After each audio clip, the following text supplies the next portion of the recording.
your educational background is just as impressive. And we were having.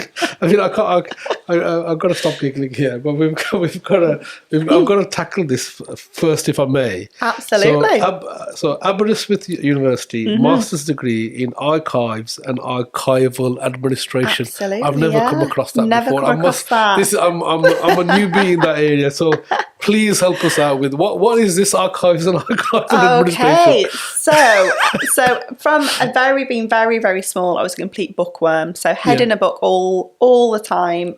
I remember in my junior school, I read all the books in the school library. It's that kind of approach. Yeah. So I had a real love of reading, and that took me to study English literature in University of Manchester. Yeah, and coming from a true West Midlands family, and first generation have gone to uni, so no one had gone to university before me. Fantastic. And they said, "What job will you do with that?" And I said, "I'll figure that out, don't worry." Yeah. So I had to take a year out to fund myself through uni. I went up to Manchester. Okay. And then I came across the John Rylands Library on Deansgate, and it is special collections and archives.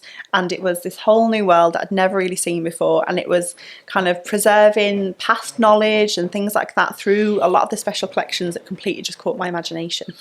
And that was it. So sorry to interrupt. So you know when you talk about some of these history books, and they get a book out, and they've got these gloves and all the rest of it. Is that the nail on the head? Yeah, absolutely. So keeping records and so forth. So it's preserving special collections like that. A lot of documents, manuscripts maybe. So if you see the British Library exhibits, things like that is kind of Archives 101. So so that's what captured my imagination. I mean, what sort of interesting books or archives have you? Do you recall some of these sort of ones? I mean, a lot of the classics. I'm a massive Jane Austen fan, so I remember kind of seeing a lot of her kind of personal letters and things like that. So some of these original letters. And the original manuscripts of some of my favourite novels, and I think it just sparked something in me that I thought, if I could do something like that. I mean, every single quiz I'd ever taken as a school kid, and it says, what job do you want should you go into? It would be librarian. And I thought, you know what, right, that's it, that's for me.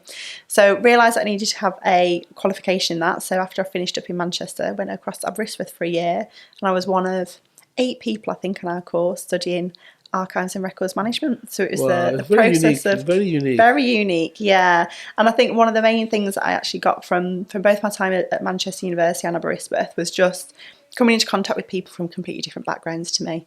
They'd been educated in different countries from completely different kind of social backgrounds, different cultures, religions, and it was fantastic to kind of work with different people like that.